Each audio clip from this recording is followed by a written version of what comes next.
Radio, you name it. Founder and president of Prager and a very smart man who will enlighten us all on these issues. He's one of America's respected radio hosts. None other than Dennis Prager. Dennis, I know you're going to keep fighting. We who are conservative are grateful to be American. Brush away your bad mood. You owe it to everyone in your life to have a happy disposition.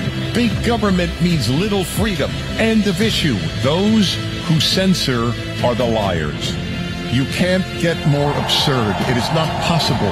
Cancel culture is a function of the left because they can't handle dissent. It's either freedom or free things. We choose freedom.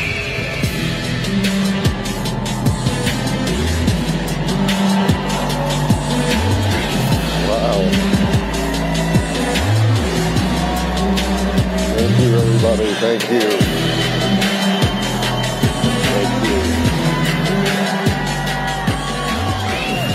Thank you. Thank you very much.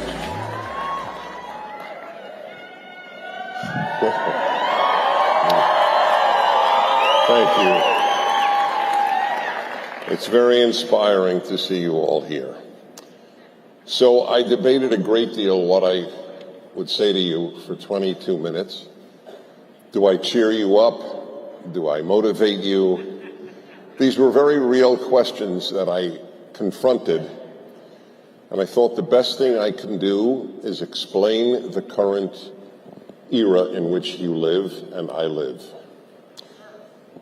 And that's the best service I could provide in these minutes to you.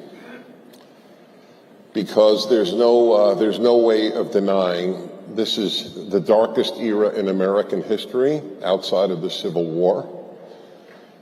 And once the Civil War was over, while there were terrible residues of anti-black legislation in the South, etc., nevertheless, the country ultimately united, but the country has never been as disunited as it is today. We live in different moral universes. So I'd like to ask you a question and answer it. If you know that someone says men give birth or men menstruate, every single person in this auditorium, every single American would know their position on Hamas. Now, isn't that interesting? Now, to be a little direct, what the hell does a man giving birth have to do with being pro-Hamas? So I have an answer, because you know that that is true. If a person says men give birth, they will be pro-Hamas and anti-Israel. They're not related issues. So why is that the case? And here is the answer, and I will give you a whole series of examples. The left, and I always distinguish left and liberal. Liberals vote for the left. That is the tragedy of America in a nutshell. But liberalism is not leftism. And so I want to make that clear. But the left, or the progressive, their moral compass is not only broken, because a broken moral compass, or a broken compass, like a broken clock, is right twice a day. But they're not right twice a day. They're never right, because their compass is set for north to always show south and for east to always show west.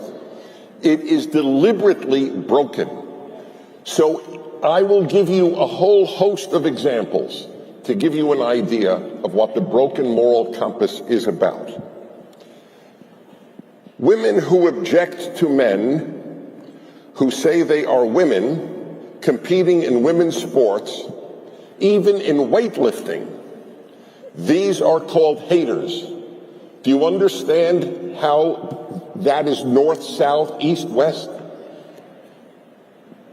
The idea that a man who says he is a woman can compete in women's sports is a broken, deliberately broken moral compass. And that is an example. Again, if you say that men can compete in women's sports if they say they're women, you are overwhelmingly likely to be pro-Hamas. Number two, adults who object to schools taking 5-year-olds to drag queen performances are declared haters. The teachers who take children to drag queen events are enlightened. The idea that you would take a 5-year-old, 6-year-old, 7-year-old child to a drag queen event, irrespective of what you think of drag queens, you may think they are the greatest thing existing, but a child doesn't belong there.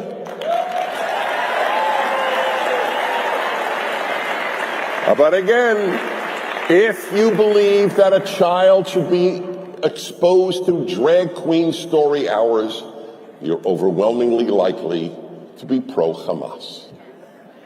Number three, if you believe that all black dormitories on college campuses are good for blacks and good for America and good for the value system of this country, you are overwhelmingly likely to believe that Hamas is right and Israel is wrong. An all-black dormitory is racism, pure, undiluted racism.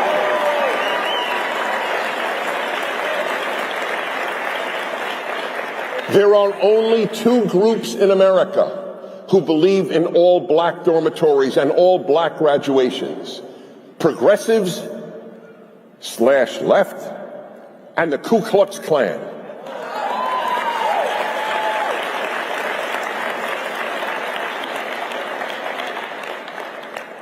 If you believe that open borders are moral and that those who want closed borders, even when they support large-scale legal immigration, are xenophobes, people who oppose open borders, there's again overwhelmingly likely your compass is so broken you believe Hamas is the hero and Israel is the villain in the Middle East. It all goes together. A country has to have borders just like a house has borders. I am very in favor, most conservatives are, of large-scale legal immigration. But to have unregulated borders, and do you understand? I mean, I look at this and I wonder, do they ever ask themselves, do the people on the left ever confront their own value system? We are for open borders, but if you bring them into our sanctuary cities, we cry, right? New York City is a sanctuary city, but don't you dare bring any of the people that we want to give sanctuary to into our city. You know who believe that that makes sense? Professors. This is the state of our universities.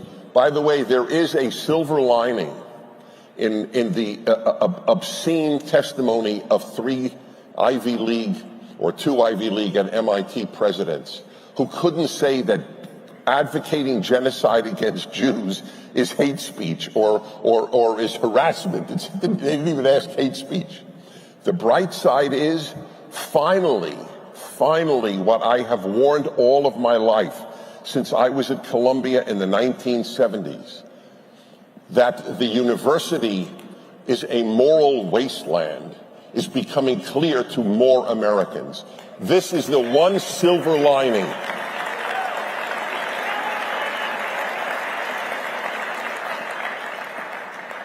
If you apply for a job at TPUSA, I haven't reviewed this with Charlie, but I think this is true. I know it's true for PragerU. It is not only not held against you if you didn't go to college, we tend to think more highly of you if you didn't go to college.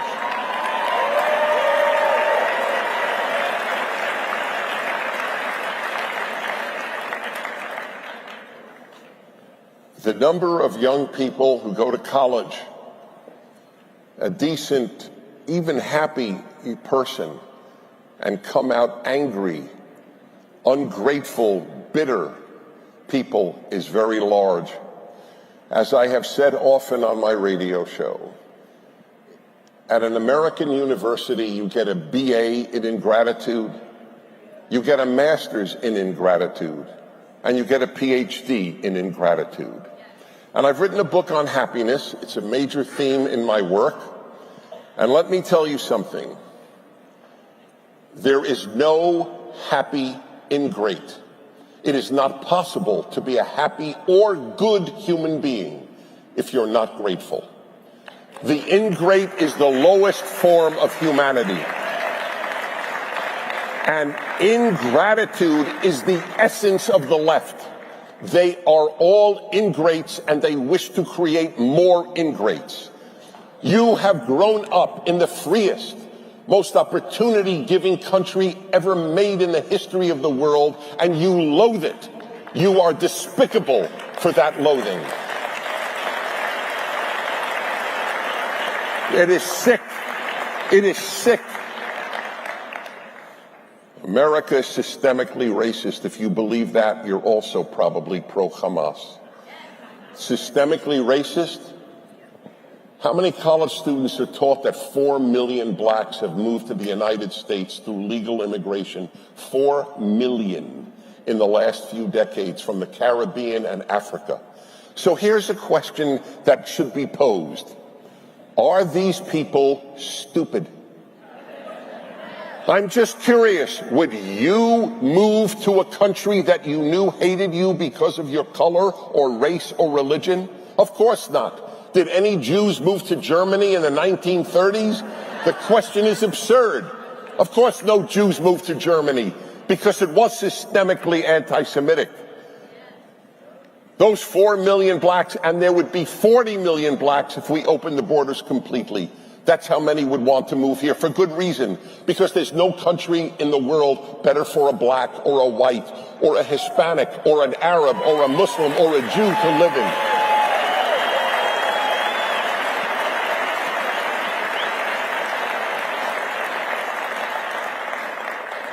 Really, I don't understand why there aren't leftists, black leftists and white leftists at Kennedy Airport.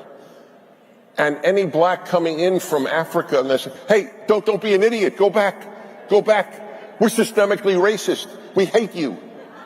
And then this black African will look at this person and say, are you out of your mind? Do you know that in Africa we know how wonderful America is? You don't know, because you went to an American university.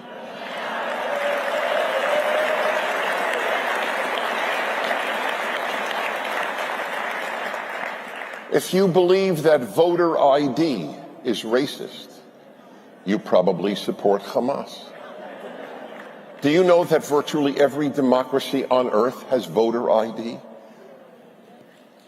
How on earth could that possibly be racist? Sir, ma'am, before you vote, we'd like to make sure that you are the person on this list. Why is that bad? Why is that wrong? Why is that racist? It's racist to say it's racist, because the implication is it's too hard for a black to figure out how to get an ID. Ami Horowitz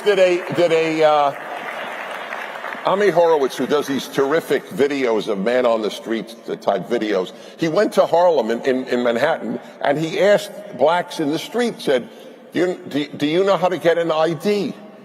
And they looked at him like he was an idiot. No, you have to see it. It's mind-boggling to watch. They didn't know what he was talking about. They even said, yeah, the DMV, I'll give you the address.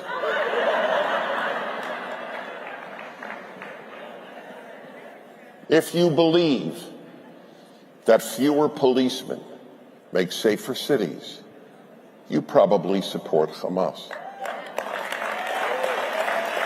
Do you understand? It's very important that my point be clear. The broken moral compass of the left covers all of these arenas. Supporting Hamas is only the latest and most grotesque example of the morally sick world of the left. I mean, to say this, to say that it's a safer city with fewer policemen, do you understand what sort of perverse form of thought that emanates from? How can you come up with such an idea? Fewer cops means more crime, not less crime. Isn't that obvious in Portland and San Francisco and Chicago and Philadelphia? I mean, isn't it obvious? This list that I'm offering you is just a partial list, but you realize this is what is taught. These perversions of reality, these are taught at college as if they are truths. The contempt for marriage. Maybe you don't know this, but when I was your age, when I was in college, the feminist movement was in its real heyday. And one of their mottos was, a woman without a man is like a fish without a bicycle. It's a very funny phrase. I will acknowledge it's very funny and staggeringly wrong. Because men need women and women need men.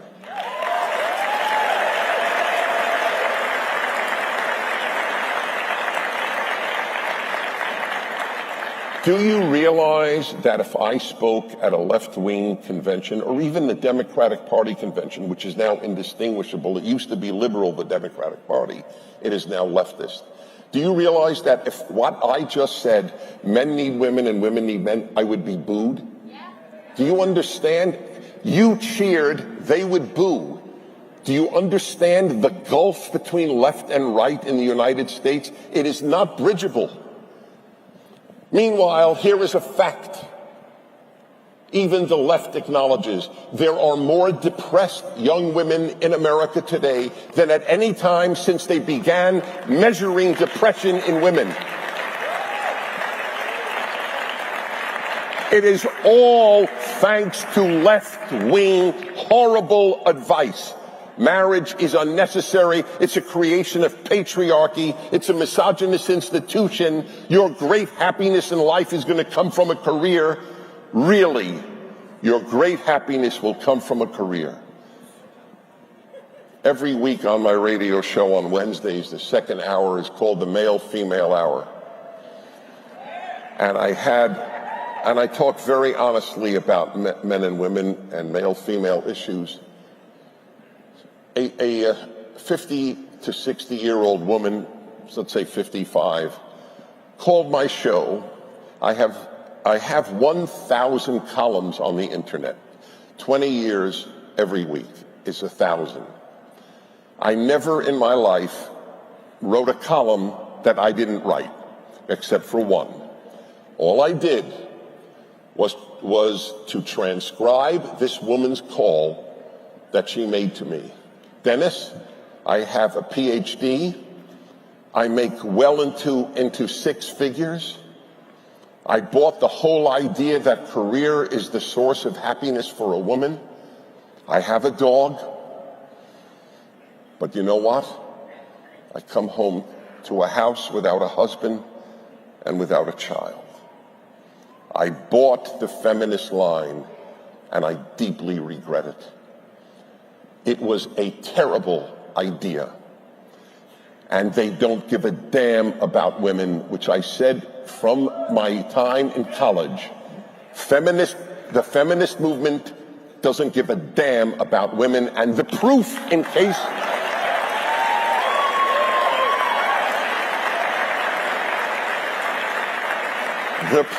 case you needed proof, is that they don't come to bat for women in protecting women's sports. They're quiet.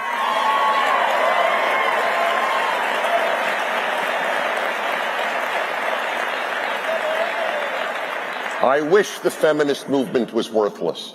It is harmful. The idea that women and men are equal is as old as the Bible. God created the human being, male and female, he created them in God's image. There is no distinction. Then that's 3,500 years ago. Every decent person knows men and women are equal. We didn't need a feminist movement for that. That's not what feminism taught. If feminism taught to hate men and to believe that marriage is nonsense, that your happiness derives from your income. Oh, really?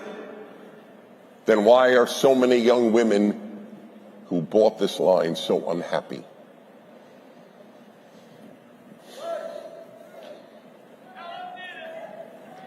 I did. I do. I tell them every day. Thank you. I have 2 minutes and 25 seconds left, so let me give you one more example. The University of Pennsylvania, an Ivy League institution, which means nothing. Nothing.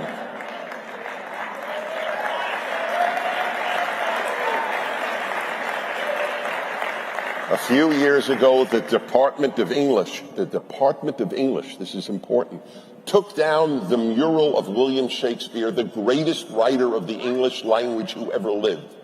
And do you know why? Not because he is not the greatest writer of English. The Department of English at that Ivy League university doesn't give a damn about English literature, just like feminist groups don't give a damn about women. They give a damn about crushing Western civilization. So what did they do? They took him down, and they said why? Because he's a dead, white, European male. But I thought the purpose of the Department of English was to teach English literature. What's the difference whether you are white or European or male? Did you write great literature is the only thing that matters.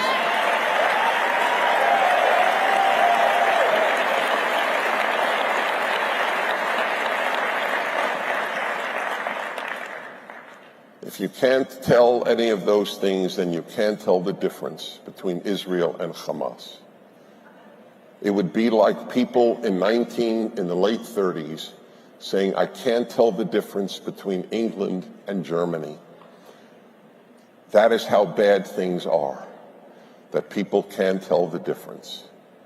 Well, here is one simple difference that you could prove even to many of your relatives. Just ask this question. If Israel announced, we are laying down our arms and we will fight no longer, what would happen? And if Hamas and the Palestinians said, we are laying down our arms and we will fight no longer, what would happen? Well, we know what would happen. The day after Israel would announce it, Israelis would be wiped off the face of the earth. And the day after Hamas would make that announcement, there would be peace in the Middle East. Okay, everybody. God bless you. And please know, if you ever get down, the antidote to getting down is to fight. Thank you so much. Thank you very much.